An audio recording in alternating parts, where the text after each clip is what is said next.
Yo no perreo, yo gorrioneo, conocimiento y atracción. Yo no perreo, yo gorrioneo, conocimiento y atracción. El ninja verde. El ninja verde. El ninja verde. El ninja verde. El ninja verde.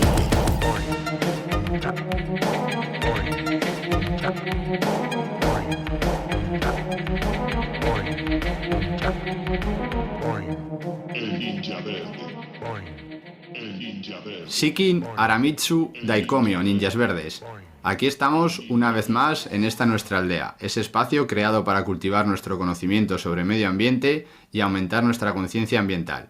Todo ello para poder llevar una vida más verde al mismo tiempo que conseguimos que más gente se una a la causa. Si quieres que esta nuestra aldea cada vez tenga más ninjas verdes y llegue a más gente, no olvides darle me gusta al podcast y suscribirte en tu reproductor habitual, para que no te pierdas nada y nos ayudes a seguir generando contenido.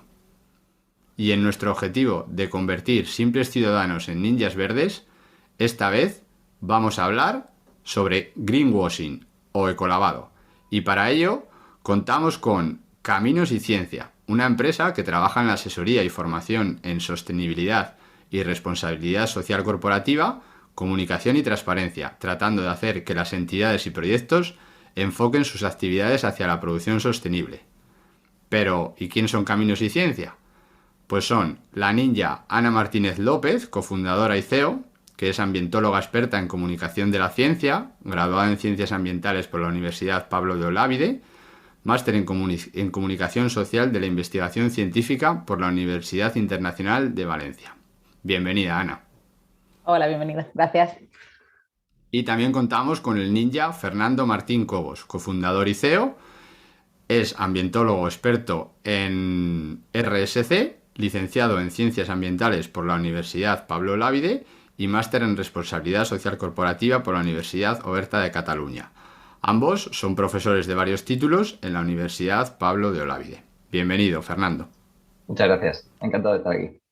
Pues muy bien, ya hemos hecho las introducciones, así que vamos a entrar en materia y para ello utilizaremos nuestra pregunta comodín, que es la que hacemos todos los días para empezar. ¿Cuál sería para vosotros la gran verdad y o la gran mentira sobre el greenwashing? El greenwashing es en realidad una estrategia de marketing verde mal utilizada. Es decir, es mentir directamente con datos que son datos verdes que son mentiras, ¿no? Entonces, eso nos puede llevar a pensar que eso solamente lo hacen las grandes empresas, ¿no? Y no todo es lo mismo, es decir, no todo es greenwashing. Eso es una gran verdad del greenwashing, que no todo es greenwashing. Es decir, no todo es, a lo mejor hay cosas que son greenwashing, pero no es igual, no es todo igual. Es decir, no es lo mismo, por ejemplo, es el mismo greenwashing, y voy a decir nombres y me voy a mojar, porque estos son cosas que dicen esas empresas y yo no digo nada en contra de esas empresas. Yo pongo en pie y voy a mencionar aquí sus eslogans y sus productos. O sea, que yo no estoy mintiendo.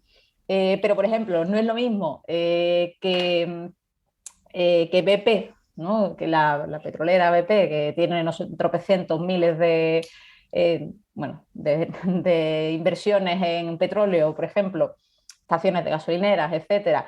No es lo mismo que su logo sea verde y que hablen de que tienen muchísimos, de que van más allá del petróleo, ¿no? Y su lema sea que van mucho más allá del petróleo, cuando, bueno, solamente tienen un 5% de recursos puestos en renovables. No es lo mismo que una empresa que se dedica al petróleo te diga que no son solo petróleo, hombre, que el 5% son energías renovables, a que, por ejemplo, algo que me ha pasado hace poco es comprar un cargador del portátil y que en la caja ponga un simbolito que pone que es eco, porque la caja que contiene el cargador es de cartón y se puede reciclar. ¿Es greenwashing? Correcto. Las dos son un poquito de greenwashing. Las dos hacen algunas más y otras menos. Esa es la clave, ¿no? Entonces, una gran verdad del greenwashing es que no todo es igual, ¿vale? No estamos hablando, no hay los mismos niveles en todo el greenwashing. Para mí, yo creo que iba un poco a colación, un poco también en paralelo a lo que está comentando Ana, Para mí una de las grandes verdades del greenwashing también es que no depende ni del tamaño de la empresa ni del sector de la actividad en la que esté. Creo que también un poco nos pasa porque el término greenwashing es relativamente nuevo en el sentido de que se puede estar utilizando como terminología específica desde hace más tiempo, pero digamos que de cara al gran público lo hemos conocido más bien de la cara de escándalos, como puede ser, por ejemplo, el de Volkswagen con las emisiones de los coches y ese tipo de cuestiones. Entonces, claro, yo creo que se ha quedado un poco en el imaginario popular como algo que va asociado a multinacionales o a grandes empresas. Y en realidad no tiene por qué ser así. Es decir, una pequeña startup que venda ropa puede decir que es ropa sostenible o que está hecha siguiendo los principios de economía circular, pero si no hay nada de información, si no hay nada que lo avale, si no hay ningún proceso que demuestre que lo están siguiendo, no lo están haciendo. Y sería tanto greenwashing como si lo hiciera una multinacional. O al revés, puede ser tanto una multinacional como una pequeña empresa el que haga las cosas bien. Es decir, tenemos que intentar un poco separar ese concepto de que solo pasa con las grandes empresas. La verdad es que puede pasar en cualquier sector y en cualquier tamaño de empresa, en cualquier producto, actividad, bien o servicio.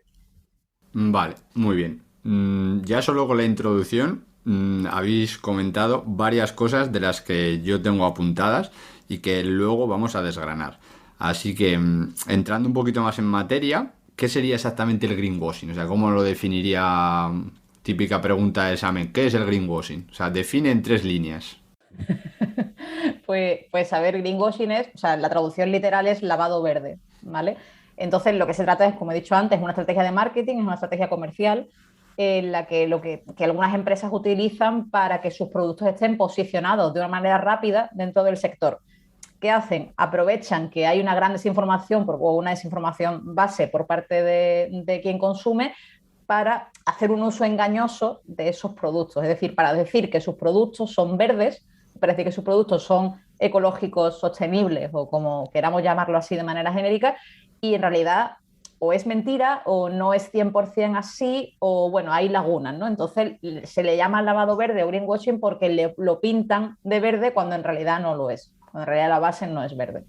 Vale. ¿Algo que añadir, Fernando?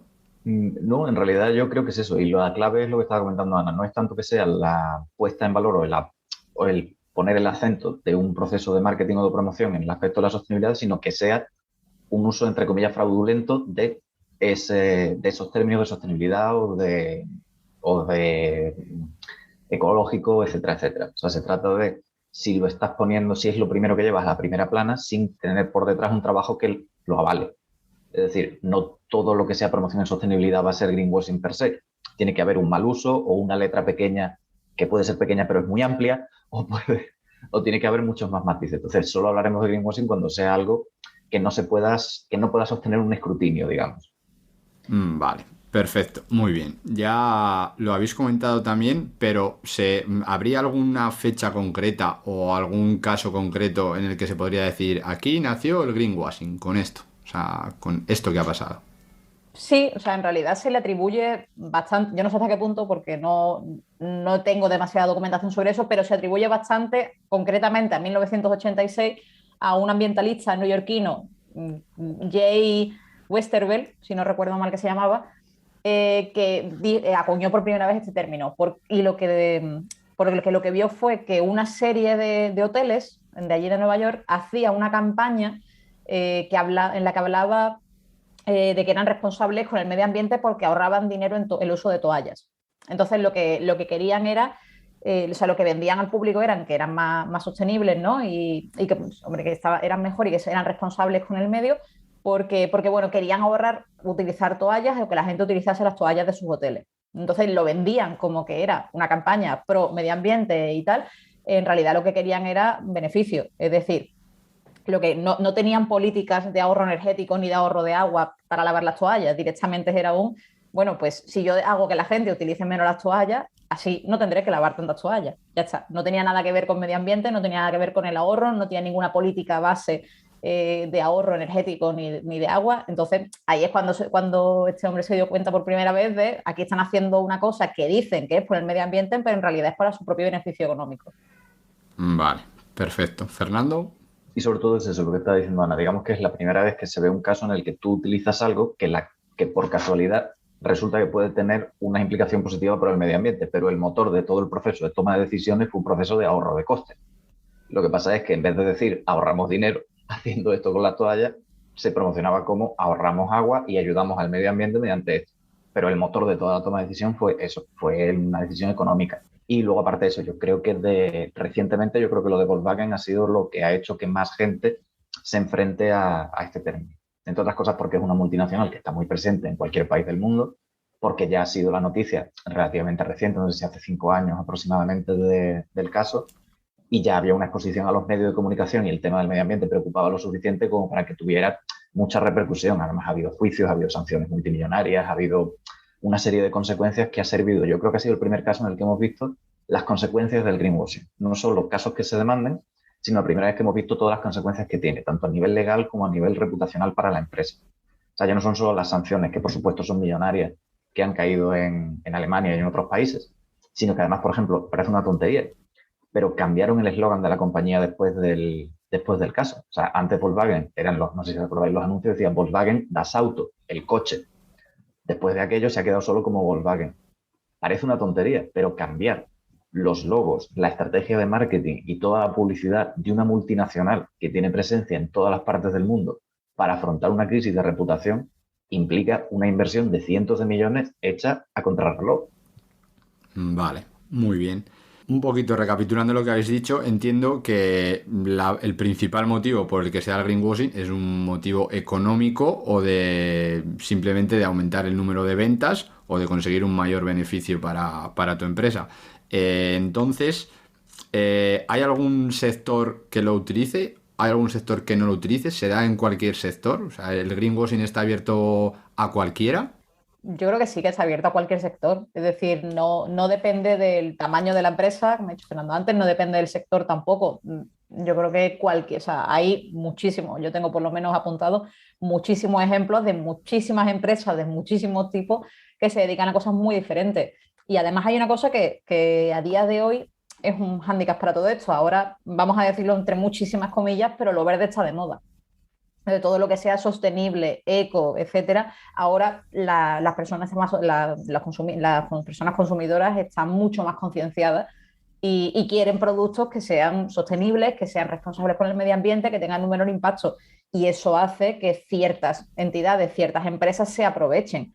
Pero no solamente pensamos muchas veces en los productos y directamente a lo mejor en el ecoetiquetado, cosas así, pero empresas, entidades que hacen servicios, es decir, consultoras de cualquier tipo, bufetes de abogados, es decir, cualquiera puede hacer greenwashing. Y yo he visto casos de greenwashing en cualquiera de muchas de ellas, ¿no? Yo creo que sí, que es un poco lo que decían, es transversal. Lo que pasa es que quizá a día de hoy sí podamos identificar algunos sectores en los que es especialmente sensible el tema, donde sí que podemos verlo más claro que en otras partes, que serían sobre todo energía, automoción, porque claro, ahora estamos en la transición de los vehículos a nuevos modelos de carburación y demás, y el textil y la alimentación. El textil porque es una industria que está, digamos, castigada por la opinión pública porque cada vez nos cuestionamos más cuál es el impacto ambiental de la moda y además cada vez que hay una polémica con una gran marca se saca a colación este tema. Y en alimentación porque es verdad que también ya llevamos mucho tiempo en todos los países de Europa con temas de promoción ecológica, producción ecológica y demás, con lo cual ahí también es un sitio en el que determinadas, tanto marcas como supermercados y demás, sí que están apostando un poco por posicionarse en esos sectores. Entonces, donde sea más necesario posicionarte en sostenibilidad, es donde tienes que poner especialmente la lupa para buscar casos de greenwashing, claro. Vale, perfecto. Lo ha mencionado antes Ana en la introducción y a mí es algo que me ha llamado un poco la atención, quizás porque los ninjas pues seguramente no se han parado a pensar esto, y yo tampoco. Es que no es algo que pertenezca solo a las grandes empresas, sino que puede darse en negocios pequeños o no sé si decir en la tienda de nuestro barrio, porque igual pues es demasiado, pero creo que es importante remarcar, o sea, que no es algo de las grandes empresas, sino que puede darse en cualquier ámbito. Claro. O sea, a lo mejor la pequeña frutería de la esquina que trae los tomates del huerto de al lado también hace greenwashing de alguna manera. Es decir, porque es muy típico y es extremadamente típico, por ejemplo, decir que estos tomates son súper ecológicos porque son de la huerta de mi vecina. Es que ecológico no significa que sean de la huerta de tu vecina. Ecológico es un término que está acuñado, que está legislado, que está regulado normativamente hablando a nivel europeo y que requiere unos estándares y sobre todo requiere una certificación. Entonces, por ejemplo, ya solo por eso, si te pone en un paquete de tomates porque son del huerto de al lado, tus tomates son ecológicos, pues eso ya, por ejemplo, podríamos considerarlo greenwashing. Ajá. Curioso esto. También porque no sabemos de dónde vienen. Entonces, a lo mejor sigue siendo Sí, greenwashing, ¿no? sí, sí, sí, sí, claro. Totalmente de acuerdo. El greenwashing se da de manera involuntaria, o sea, se puede hacer sin querer o mayoritariamente o casi siempre es premeditación y alevosía y está claro lo que se quiere conseguir con ello. Yo creo que se puede hacer sin querer. Se puede hacer sin querer, lo que pasa es que para hacerlo sin querer, ahí sí que suele ser empresas pequeñas. O sea, quiero decir, se puede hacer sin querer en una empresa pequeña porque a lo mejor lo que no te has preocupado es de desarrollar una, una campaña de transparencia que soporte la declaración que tú estás haciendo. Es decir, si tú dices que estás utilizando, que tienes voy a poner un ejemplo que me voy a inventar. Si hablamos de una pequeña empresa que se dedique a la moda sostenible, y tú dices que utilizas un material reciclado y dices que por lo tanto tienes una huella neutra en carbono porque no utilizas material sintético, sino que todo es reciclado. A lo mejor es el desconocimiento lo que te hace afirmar eso porque tú te suena el término de huella de carbono, pero a lo mejor la planta donde tú estás tratando los materiales para trabajar con ese textil está en otro país y lo tienes que trasladar de un lado a otro. Evidentemente, tu huella de carbono no es neutra, pero lo que tú querías era poner el acento en el que utilizas material reciclado, pero no has desgranado exactamente cuál es la huella de carbono de tu producto, sino que simplemente has mezclado términos. Entonces, eso sí puede pasar o puede suceder eso, que hagamos a lo mejor unas declaraciones que no son del todo ciertas, pero que no van malintencionadas. Pero tiene que ser eso más bien eso, pequeña empresa que lo que estás empezando y quiere hacer las cosas bien, pero puede cometer un error porque a lo mejor no tiene la asesoría técnica que necesita para hacerlo perfecto o directamente no se la puede permitir, porque no todo el mundo tiene por qué saber de todo y a lo mejor pues, una pequeña empresa o una startup de moda no tiene por qué contratar una consultora de sostenibilidad o tener un técnico de sostenibilidad dentro de su empresa, sino que directamente buscan información, documentación y buscan referencias de otras empresas de moda sostenible e intentan hacerlo lo mejor posible y meten la pata. Bueno, podría pasar. Ujú. Vale. Sí, en realidad es complicado. O sea, a veces me resulta complicado a mí distinguir si están haciendo greenwashing queriendo o sin querer. Pequeñas, grandes empresas, eso da igual. Pero claro, muchas veces es verdad que el greenwashing es marketing. Es decir, se quiere utilizar los términos y las formas verdes, por decirlo de alguna manera, se están utilizando para vender más. Es que, de hecho, por ejemplo, el otro día vimos un anuncio en la tele que a mí me llamó bastante la atención. No sé si decir ni siquiera el nombre. Ahora me está dando corte de decir nombres, ¿ves tú? Bueno, de Carglass, el anuncio nuevo de cambiar la luna de tu coche y tal, que de repente decía, ¿sabes que como que un cristal, o sea, era más sostenible cambiar un cristal, o sea, no cambiar el cristal? ¿No cómo era? ¿No cambiar el cristal? Simplemente decían que era más sostenible reparar la grieta. Era más sostenible reparar la grieta que cambiar la luna entera. Lo dicen así, dicen, porque esto es mejor, no sé qué, y más sostenible. Y claro, me quedé yo así, digo, ¿por qué es más sostenible? Claro, si lo piensas, es verdad que es mejor reparar una grieta que tirar el cristal entero. Entonces, bueno, hombre, sí, venga, requiere menos recursos, requiere menos materiales, requiere menos residuos. Venga, entonces, ¿es greenwashing que hayan metido ahí ese término de repente de esto es más sostenible porque sí? Yo consideraría un poco que sí, pero no sé si lo están haciendo con una intención concreta ni con intención de hacer un greenwashing como Volkswagen, ¿no? Creo que es un poquito menos. Ujú.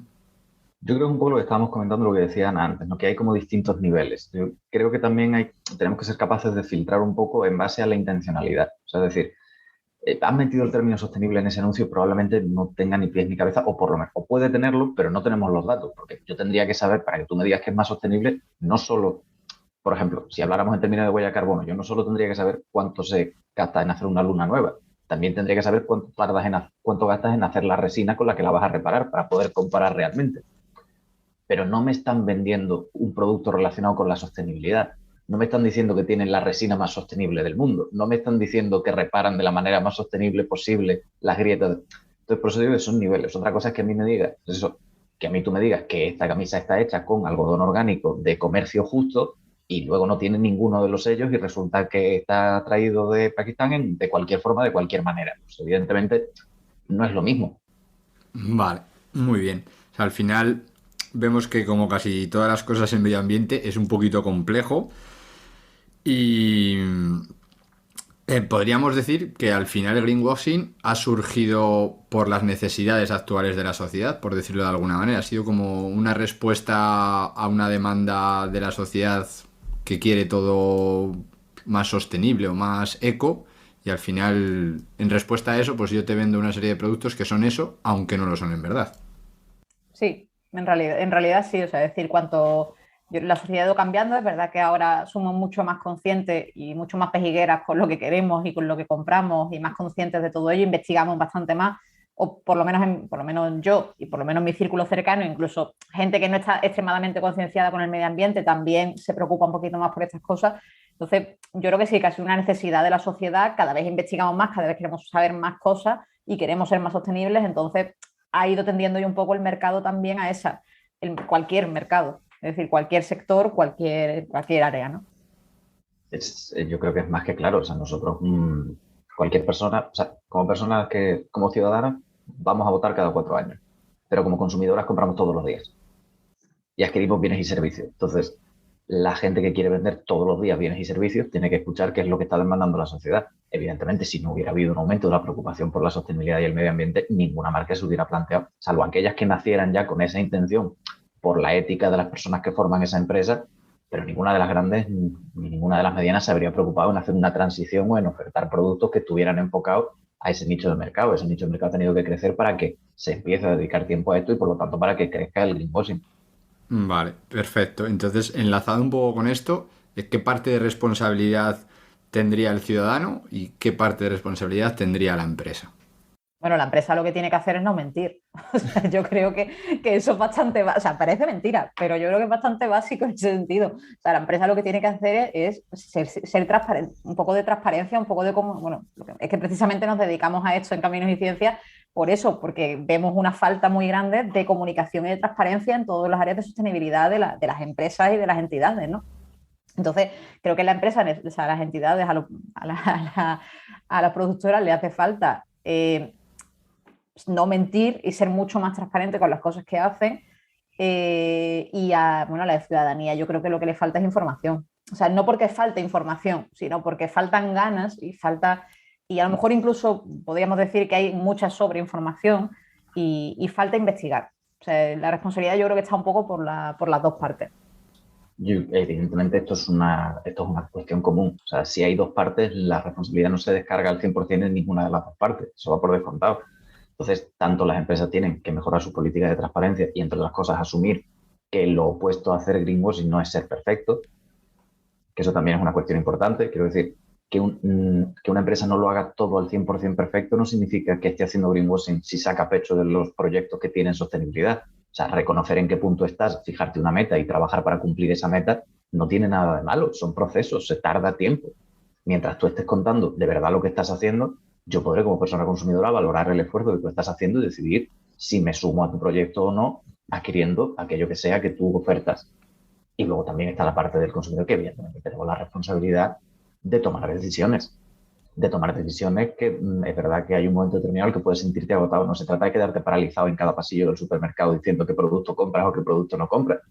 Pero sí que es cierto que también es un poco un sinsentido que hablemos una y otra vez de la preocupación por el medio ambiente, o que estemos muy enfocados en un tema. Por ejemplo, algo que suele suceder en este tipo de cosas es algo te preocupa mucho, pero no lo extrapolas a otros sectores. Te preocupa muchísimo la alimentación, miras cada producto que estás adquiriendo con lupa para asegurarte de que casa con tu ideología o tu forma de entender cómo debe ser una dieta equilibrada, sostenible y responsable.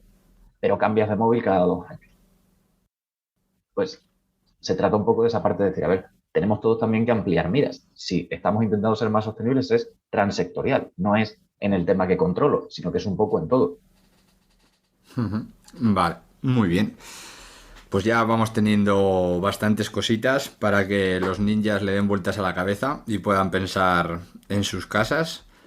Entiendo, claro, enlazado con la pregunta anterior, que la solución al problema también está repartida entre el ciudadano y las empresas, cada uno con su parte. Sí, o sea, o sea, la solución tiene que estar entre ambas. Es decir, Yo creo que por un lado es verdad que hay que tener claras, hablamos por parte de la ciudadanía, hay que tener claras cuáles son las etiquetas, por ejemplo, si hay una serie de etiquetas oficiales, sobre todo en alimentación, que es donde es un área, como ha dicho Fernando antes, la alimentación es un área que el greenwashing está bastante latente, ¿no? O sea, y se utiliza bastante. Entonces, en alimentación hay una serie de etiquetas oficiales, como he dicho antes, como normativa para productos ecológicos, y ahí en la ciudadanía no es nada difícil, es decir, no es nada complicado saber qué productos son y qué productos no son ecológicos. Entonces yo creo que por parte de la ciudadanía hay que tener pues clara cuál es la etiqueta, qué es lo que significa esa etiqueta y haber analizado un poco el producto y tener como ciertas pautas de saber o sea, cuáles son, qué es lo que quiero, qué es para mí sostenible, ¿no? Es decir, para mí sostenible es pues que sea un producto de cercanía y que sea un producto bueno, pues digamos con certificado de ecológico, ¿no? Pues de acuerdo, pues con esos dos valores yo voy al supermercado. Para mí sostenible es pues que yo pues comprarme la ropa que me compre pues que no sea de una empresa que utilice trabajadores menores y en malas condiciones, ¿no? Por ejemplo, ese tipo de cosas. Yo creo que por parte de la ciudadanía una solución es tener criterio. También otra solución un poco más bestia es ir a denunciar todo este greenwashing y en el caso de que se vea una situación de greenwashing, denunciarlo ante asociaciones de consumo, que eso se puede hacer, denunciar directamente esos productos o a esas empresas como acción social y colectiva. Y bueno, por parte de las empresas es eso, por parte de las empresas es no me mientas. Ten un poquito más de transparencia y cuéntame absolutamente todo, porque eso, o sea, poniendo ejemplos de empresas sostenibles al 100%, o sea, que son sostenibles de base, lo que tú ves de primeras es transparencia, te cuentan exactamente qué es lo que están haciendo bien, qué es lo que no pueden hacer bien, también te lo cuentan y cómo es su manera de compensar las cosas. Yo creo que en la parte por las empresas, lo que decían, por supuesto, que deje de mentirme, eso evidentemente va por descontado. Y luego también creo que sí que es importante que entendamos o que se termine de asentar por parte de las empresas que la sostenibilidad tiene un triple balance. La sostenibilidad no es solo una cuestión ambiental, sino que es una cuestión que implica criterios económicos, ambientales y sociales. Y es verdad que muchas veces lo que, según el sector o según la actividad que haga una empresa, elige uno o dos de ellos y tira para adelante olvidándose de la tercera pata. Entonces eso es algo que sí que hay que tener, creo, bastante claro, que es si un proyecto es sostenible, tiene que serlo en sus tres vertientes y tiene que tenderse en su conjunto. No me vale que tú me digas algo que estás haciendo, una apuesta muy fuerte por algo que tenga una cuestión medioambiental, pero que luego tengas acumuladas X denuncias por las condiciones laborales de los trabajadores y las trabajadoras. Claro, estamos entrando en un contrasentido. Y por parte de la ciudadanía como personas consumidoras, pues creo que es eso. O sea, como decía Ana en una charla, me hizo mucha gracia el término, tenemos que empezar a separar el concepto de consumo responsable. Tenemos que hacernos mayores. Lo responsable no es una manera buena de consumir, sino que debería ser la forma de consumir. Directamente. Directamente, efectivamente. Y sobre todo entender que producción y consumo son las dos caras de la misma moneda. Es decir, todas las acciones que nosotros estamos haciendo las hacemos por algo. Y tenemos que aprender a separar la responsabilidad que exigimos de la responsabilidad que ejercemos. Siempre me ha hecho mucha gracia cuando hablamos muchas veces de reciclado, hablamos de economía circular, hablamos de un montón de cuestiones y al final parece que, aunque llevemos hablando de las 3 R's, que ahora iremos por 10 R's o lo que sea, la que más siempre se nos olvida es la primera, que es decir, oye, pues si no lo necesito, no me lo compro. Sí. Y al final, quieras que realmente es una cosa que en la que todavía pecamos mucho.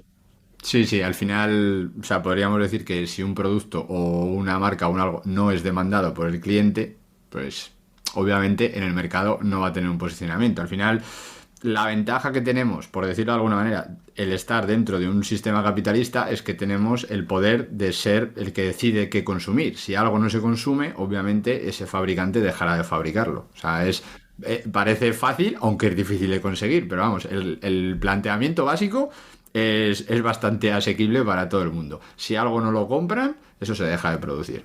Claro.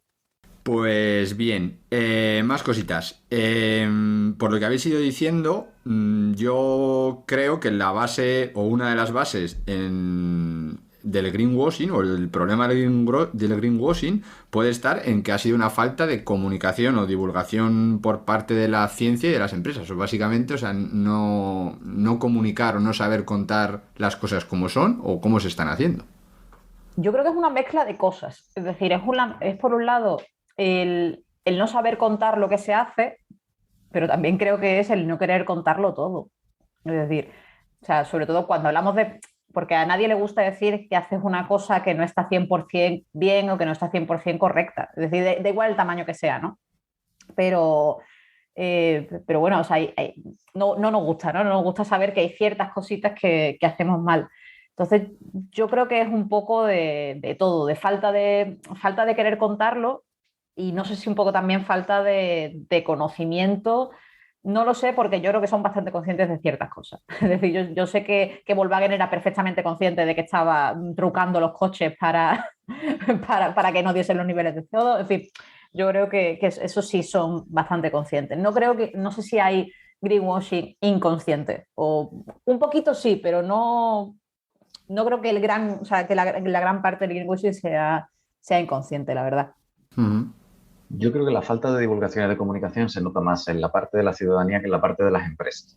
Es decir, el greenwashing es una estrategia de marketing y si se aplica no es por otra cuestión que no sea porque funciona.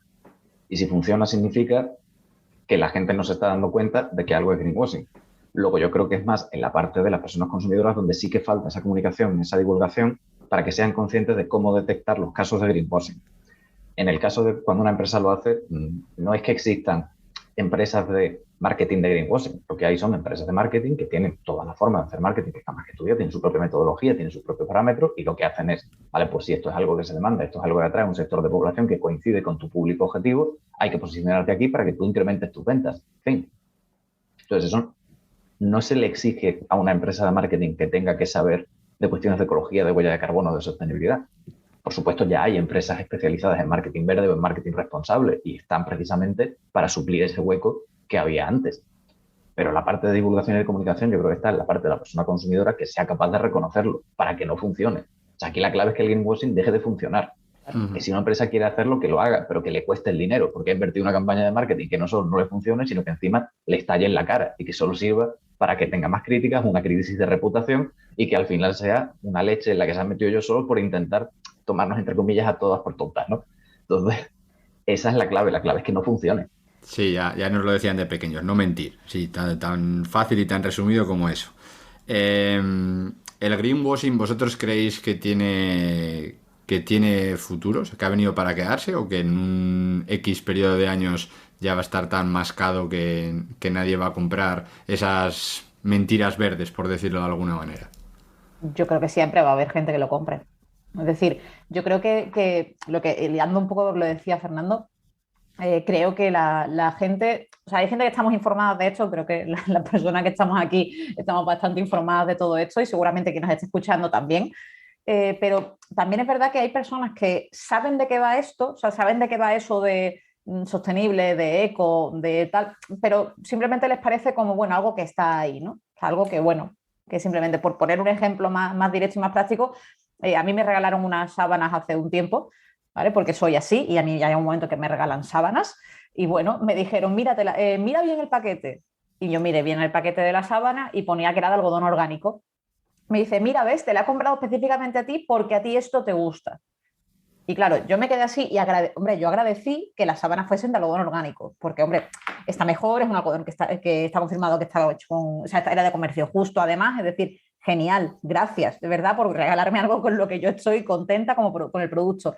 Pero lo hacía por mí, o sea, me las había regalado a mí, no se las había regalado a otra persona, no se las había comprado para esa misma persona, es decir, era algo y como yo sé que a ti estos rollos te gustan, pues yo te lo compro como al que le gusta como el que tiene cualquier hobby, le regalan algo de ese hobby, ¿no?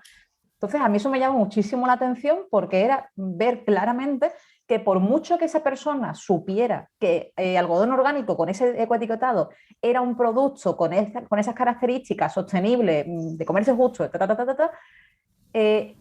no lo estaba aplicando para su propio consumo ni para su propio beneficio, sino porque a mí me gustaba, como un hobby, como un puntito extra para un regalo para mí. Entonces, yo creo que la sociedad no conoce al 100% o no sabe al 100% que los productos que hacen greenwashing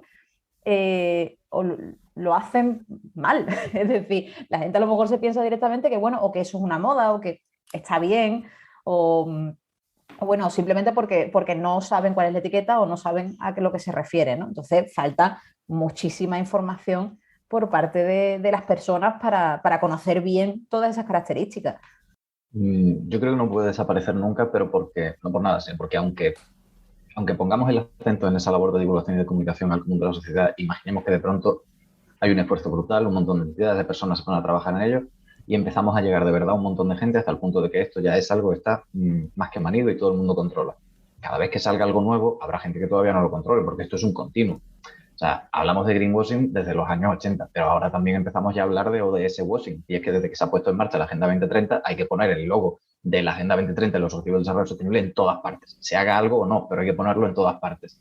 También hablamos del pinkwashing, cuando, por ejemplo, todas las empresas del mundo durante un mes se ponen la bandera LGTBIQ+ en sus iconos en redes sociales. Es decir, cada vez que surja algo nuevo, evidentemente cualquier cuestión que afecta o que preocupa a la sociedad, pues cualquier empresa va a intentar hacerse eco, porque al final siempre funciona así. Entonces, claro, a lo mejor ahora mismo estamos con una serie de cuestiones que nos preocupan dentro del medio ambiente, a lo mejor dentro de 25 años algunas crisis ecológicas o ambientales o de producción las tenemos superadas, pero saldrán otras nuevas y serán sobre esas sobre las que vaya evolucionando. Lo que sí que ha llegado para quedarse es que la gente sea consciente que existe. Uh-huh. Vale, eso también es importante. Al final la información es poder. Y enlazando un poquito con esto y para que los ninjas vayan por el mundo con un poquito más de poder, ¿el greenwashing tiene algún tipo de herramienta o tipos de greenwashing o una clasificación, cosas que tú puedas ver o puedas identificar que te ayuden a, pues yo qué sé, tipo las 7 maneras de hacer greenwashing, manual de cómo hacer greenwashing, pues la primera tal, la segunda tal, algo que se pueda decir, pues mira, fijaros en esto, o en esto, o en esto, o en esto. Estas son las maneras típicas de hacer greenwashing. Bueno, o sea, en el caso de los productos de alimentación, por ejemplo, bueno, que ya no se pueden llamar o sea, por lo menos los productos en Europa no se pueden llamar bio tal o eco tal, porque si no tienen que ser productos ecológicos con un etiquetado. Es decir, como el primer check sería que si es un producto que se llama bio no sé qué o eco no sé qué, si no tiene el etiquetado de producto ecológico, que es un simbolito verde con una hojita, con estrellas de la Unión Europea, eso quiere decir que ese producto está haciendo greenwashing. Eso es como la base en el tema de la alimentación. Eso en Europa. En el caso de otros países habría que verlo, pero hay muchísimos. O sea, yo diría que si el producto está todo rodeado de verde, de hojas y de cosas así, que se mirasen bien las etiquetas. Eso sería como lo primero. Si lo venden muy verde por fuera y pone bio por todas partes y tal, yo lo primero que hago es echarme un poco para atrás y darle la vuelta al paquete, ¿no? y mirarlo. Natural es otro gran término dentro de todas estas cosas. Natural es muy bueno, natural es un clásico. Porque claro, si tú, natural, bueno, a ver, crecer crece de la tierra, pero yo sobre todo creo que una de las cosas que siempre se ve en un caso de greenwashing es yo lanzo una afirmación genérica y en ninguna parte vas a encontrar un dato que reafirme mi afirmación genérica. Es decir, si yo digo muy comprometidos con el uso del agua y tú entras en mi página web y por ninguna parte aparece un dato, aparece un estudio, aparece un proyecto relacionado con la conservación del agua, ¿qué es lo que a ti te preocupa? Sí, es buen ejemplo. Claro. Vale, enlazado con lo que ha dicho Ana, que ha mencionado el logo de la agricultura ecológica, pues en las notas del programa vamos a aprovechar y os pondremos una serie de logos para que directamente podáis visualizarlos y así podáis reconocer a la hora de actuar como consumidores pues esas ciertos sellos o certificados de garantía que nos aseguran que algo sí que es eco, sí que es sostenible y sí que es natural o no lo es, si no los encontramos. Así os ponemos las cositas un poquito más fácil. Siguiendo en la línea, ya un poquito más de actuación. ¿Qué pueden hacer los ninjas para protegerse del greenwashing? Más allá de, por ejemplo, buscar estos logos. Es que yo creo que lo principal es informarte. Es decir, yo creo que lo principal es investigar y leer muchísimo. Es decir, leer la información que hay en los productos y saber qué significa. Yo creo que no sé, o sea, conocer este tipo de términos que además no hay tanto. O sea, no es tan difícil, porque muchas veces cuando hablamos con gente que no se dedica a temas ambientales o que no se dedica a temas relacionados con la biología y tal, les parece como un mundo muy diferente, ¿no? Un mundo muy difícil y que hay muchos términos y tal, y no hay tantos. Es decir, términos que no solemos encontrar en este tipo de cosas: eco, que es ecológico; bio, que es biológico; orgánico, natural, sostenible. Y yo creo que ya está. Es decir, no nos encontramos tampoco unos términos así mucho más complicados en los productos y los servicios. A menos que ya se pongan cosas como la huella de carbono, cosas así, pero no hay tantísimos términos. Entonces, aprender qué significan esos tres, y os voy a hacer un pequeño spoiler: en Europa, eco, bio y orgánico significa lo mismo. Es decir, no es tan complicado, ¿vale? Esos tres términos significan exactamente lo mismo según la normativa de productos ecológicos alimentarios. Entonces, no es tan difícil aprenderte esas tres cosas y las etiquetas.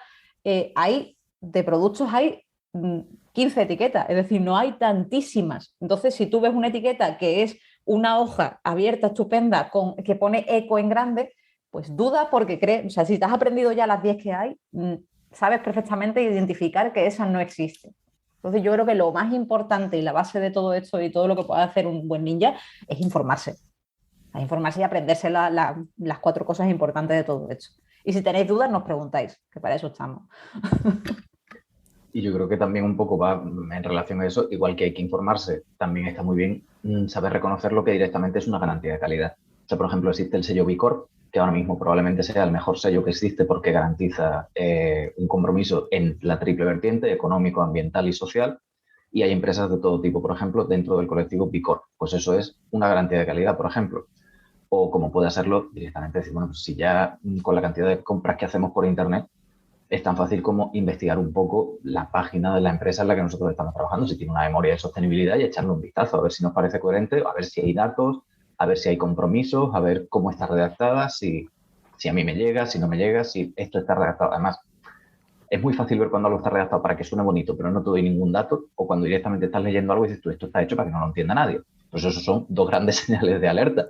Mientras que si lo que lo hacen es al revés, de una manera que cualquier persona pueda entender cuál es el compromiso de esa empresa y en qué punto están, perfecto. Vale, perfecto. Y relacionado con esto de la información, ¿alguna página web o algún libro, algún manual donde se pueda buscar información? Bueno, si vais a dejar después un espacio para ponerlo, lo podemos poner ahí. Podemos buscar hay guías, hay un montón de guías y un montón de recursos que nosotros solemos utilizar en las formaciones, y lo podemos dejar también subida. O sea, yo por lo menos no conozco ninguna así específica en la que esté toda la información, porque claro, dependiendo del país, dependiendo del origen de los materiales, dependiendo de todo eso, hay mucha legislación por detrás, depende de X factores. Entonces yo no he encontrado así una concreta, por lo menos. Hay varios, lo que pasa es que sobre todo es eso, dependiendo exactamente qué estemos buscando, vamos a encontrar una información u otra. O sea, por ejemplo, cada vez hay más páginas que a lo mejor lo que analizan es el compromiso con la Agenda 2030 de las empresas, pero solo está centrada en la parte de la Agenda 2030, otras que a lo mejor están relacionadas con la huella de carbono de determinados productos, que también lo puedes encontrar, pero es difícil encontrar uno que vertebre o que aglutine todo. De todas maneras, sí que podemos hacer eso en los recursos de hoy, pasar toda la información que tengamos para que esté disponible para los ninjas. Vale, perfecto. Pues eso también lo haremos. Lo añadiremos a las notas del programa y así os ponemos las cosas un poquito más fácil, y a la hora de ser consumidores lo podéis hacer de una manera más responsable.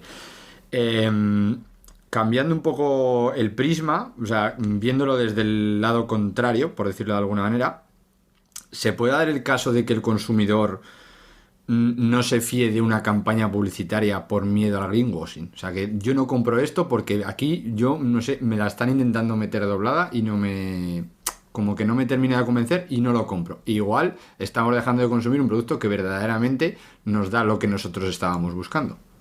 100% seguro. Vale, bien. O sea, estoy 100% seguro porque es lo que comentamos al principio. O sea, esa preocupación o esa similar que cualquier gran empresa, todo lo que hace greenwashing, cualquier multinacional hace greenwashing, es como, bueno, vamos a ver, dependerá. Habrá que investigar un poco y ver si sí o si no. Y es más, incluso, a ver, creo que tampoco se puede condenar eternamente a alguien, que alguien estuviera haciendo las cosas mal. No significa que nunca pueda cambiar su modelo de producción. Entonces, no se puede descartar a la ligera que un producto, no por venir de una marca X, por definición, tenga que ser greenwashing. No creo que tenga que ser así, y creo que sí que hay muchas veces que nos lo planteamos. Y entonces, por ejemplo, igual que hemos dado nombres en casos que son pues, peores, pues también se pueden dar nombres en casos de gente que lo hace muy bien. Una de las multinacionales que mejor hace su apuesta por la sostenibilidad, por ejemplo, es IKEA. No es que IKEA sea la marca de muebles más sostenible del mundo, pero desde luego la política de sostenibilidad de IKEA está muy bien.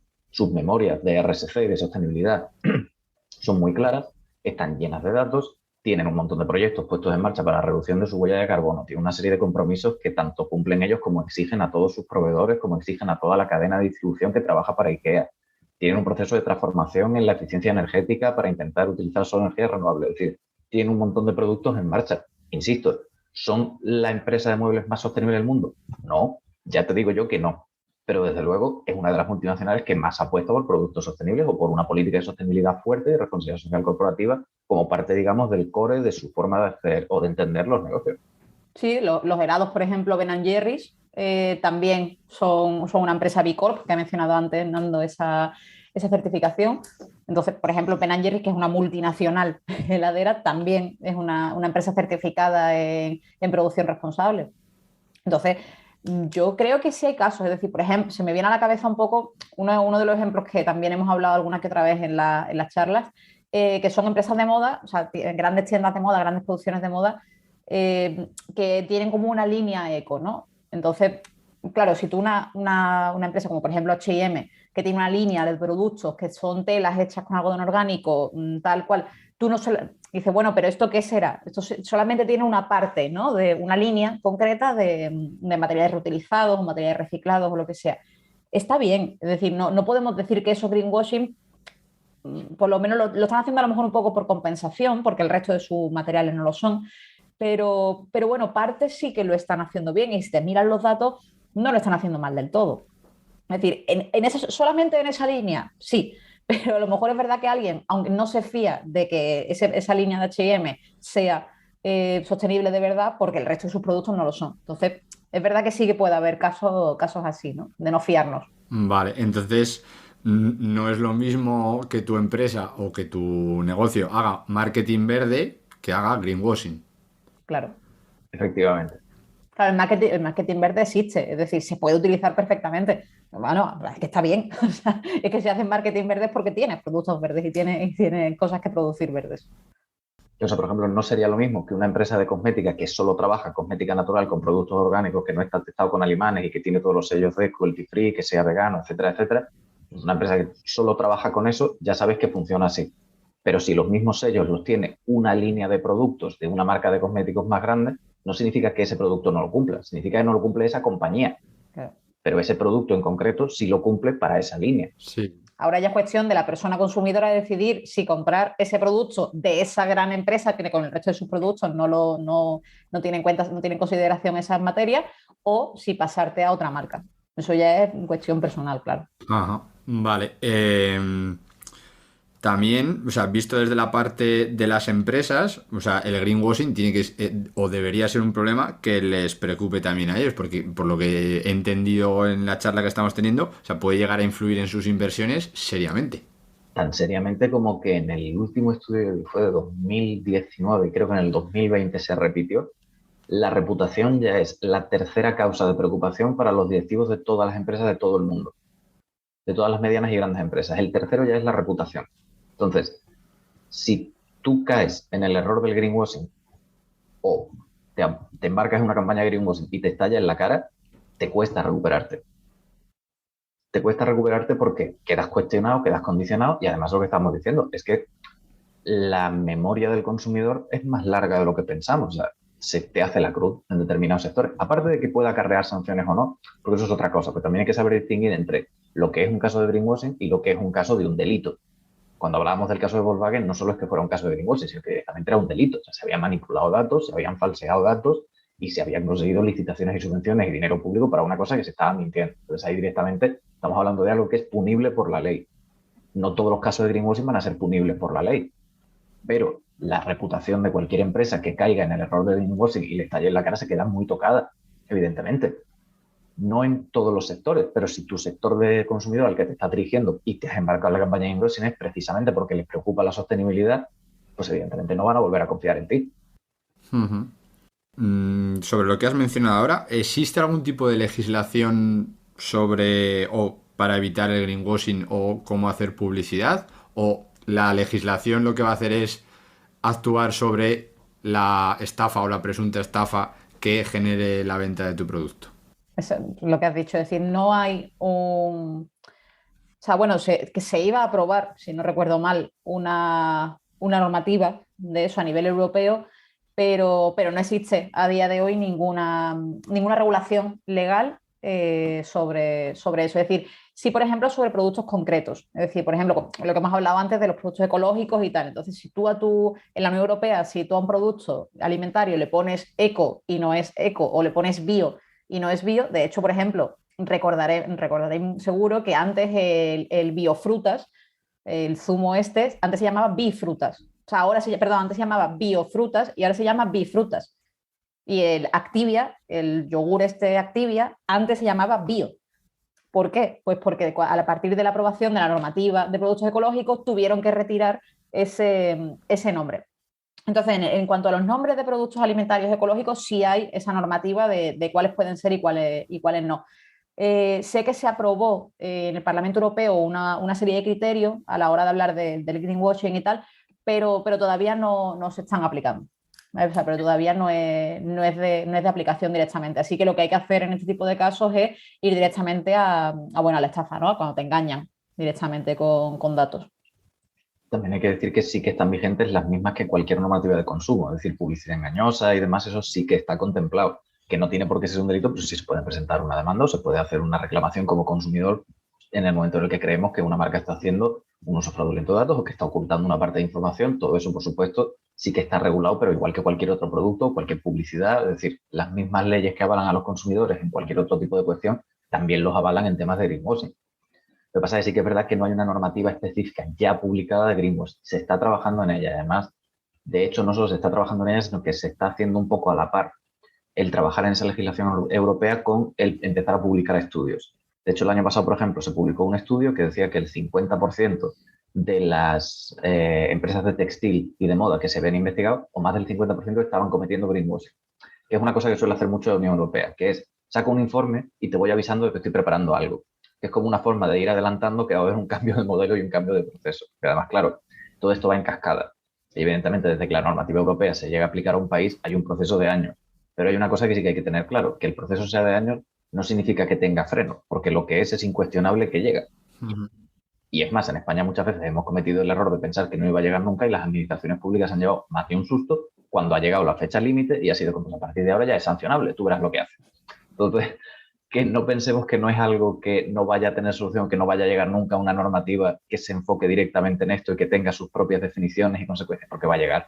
Bueno, pues a ver si no tarda mucho, porque yo creo que la legislación en este caso pues podría facilitar las cosas bastante. Yo creo que hemos comentado bastantes cositas. Creo que los ninjas ya pueden tener la cabeza suficientemente llena de información como para salir a la calle. Así que vamos a ir cerrando y lo vamos a hacer con nuestra pregunta. ¿Qué podrían hacer los ninjas para identificar, evitar y luchar o no caer en el greenwashing? Yo creo que lo más importante que ya he dicho es que se busquen pruebas, es decir, que se investigue mucho, que no te creas lo primero que lees, no te creas en los eslóganes, no creas en el color del producto o en el color del logo de la empresa y busca pruebas reales de que eso es así. Es decir, yo creo que eso es lo primero, a lo mejor partir un poquito de la desconfianza y investigar un poco, creo que es lo básico. Y yo creo que sumado a que hay que investigar y buscar más información, recordar que siempre cualquier persona puede ser un agente de cambio. Todos tenemos un círculo sobre el que tenemos una cierta influencia, en el que podemos transmitir un mensaje, nos podemos asociar a un colectivo de consumo, nos podemos asociar con una serie de personas que tengan las mismas inquietudes que nosotros y a partir de ahí podremos tanto acceder a más información como tener más peso o tener la capacidad de hacer más presión sobre determinados temas, marcas o lo que necesitemos. Somos muchas personas las que nos preocupa esto cada vez más y tenemos muchas redes a las que adherirnos, así que ¿por qué intentar hacerlo solas cuando podemos hacerlo dentro de un grupo? Vale, perfecto. Pues yo creo que con esto nos ha quedado ya el mensaje bastante claro. No sé si Ana o Fernando queréis añadir algo más. Pues nuestro agradecimiento por que nos hayáis invitado, eso seguro. Eso sí. No, El agradecimiento es mío. Ya oficialmente formáis los dos parte de la aldea ninja. Muchas gracias por haber estado aquí. Llega el momento en el que podéis hacer vuestro spam personal y decirle al resto de la aldea dónde os pueden contactar, saber un poquito más de vosotras o seguir los trabajos que estáis llevando a cabo, y que obviamente vamos a dejar también en las notas del programa para que sea más fácil localizaros. Vale, pues bueno, estamos en casi todas las redes sociales. Nos podéis seguir en Instagram, en Facebook y en Twitter con @caminosyciencia, todo junto. O sea que ahí os podéis enterar de todas las cositas y todo lo que hacemos. Nuestro correo es info@caminosyciencia.com, nuestra página web es caminosyciencia.com, así que como veis no es muy, muy difícil. Y bueno, sí queríamos hacer spam de dos pequeñas cositas que a lo mejor sí que les puede interesar. Os puede interesar, por ejemplo, que vamos a dar un título de un certificado de extensión universitaria en la UPO, en la Universidad Pablo de Olavide, entre mayo y junio de este año, de 2022, que es el título que se llama Técnico de Responsabilidad Social Corporativa y Sostenibilidad. ¿Vale? Que vamos a trabajar un poco para formar, para ser técnico de RSC y para ver cómo trabajan, cómo aplicar esas técnicas y conocimientos y herramientas para concienciar a las empresas, ¿no? Y este tipo de flow, todo lo que hemos estado hablando un poco, pero es aplicarlo a una labor, una cosa más laboral. No sé si Fernando quiere comentar también. Bueno, no, eso que igual que estamos en todas las redes, creo que eso no nos ha faltado decir LinkedIn, que también estamos, por si a alguien también le apetece buscarnos por ahí. El curso que está comentando Ana es un título de certificado de extensión universitaria de 15 créditos ECTS, o sea que si alguien necesita unos créditos para terminar o se está planteando alguna opción para empezar a mirar, también puede ser una buena vía. Y bueno, también un poco tocamos este tema dentro del libro que tenemos publicado tanto Ana como yo con Ángel León Panal, Cambio climático, causas, consecuencias y soluciones, de la editorial Lipsa, que hemos intentado un poco lo mismo que hemos hecho hoy, desgranar un poco todos los aspectos del cambio climático, desde la parte más científico-técnica, las consecuencias sociales, políticas, económicas, e intentar hacer un barrido para que cualquier persona pueda hacerse una idea, grosso modo, de la complejidad del problema, pero también de cómo abordarlo y cómo solucionarlo. Vale, perfecto. Pues todo esto, incluido el libro, os lo dejamos en las notas del programa. Y hasta aquí nuestra aldea de hoy. Os animamos a que os suscribáis al podcast si os ha gustado y le deis toda la difusión posible.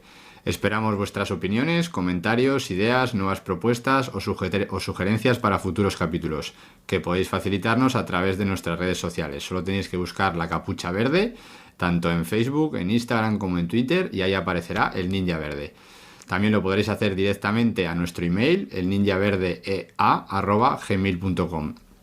Y como ya hemos dicho antes, todo esto os lo dejamos en las notas del programa. Por último, deciros que pertenecemos a la red Podcastidae, la red de podcast de ciencia, medio ambiente y naturaleza. Y recordad, hacen falta ninjas verde. Haces falta tú.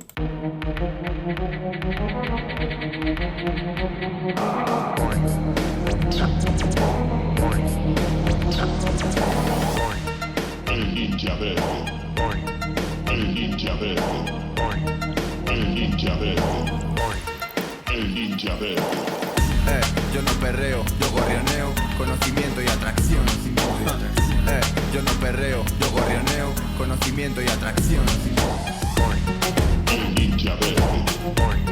El ninja verde. El ninja verde. El ninja verde.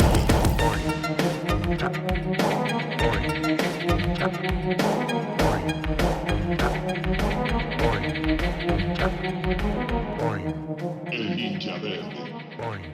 El ninja verde. El ninja verde. El ninja verde.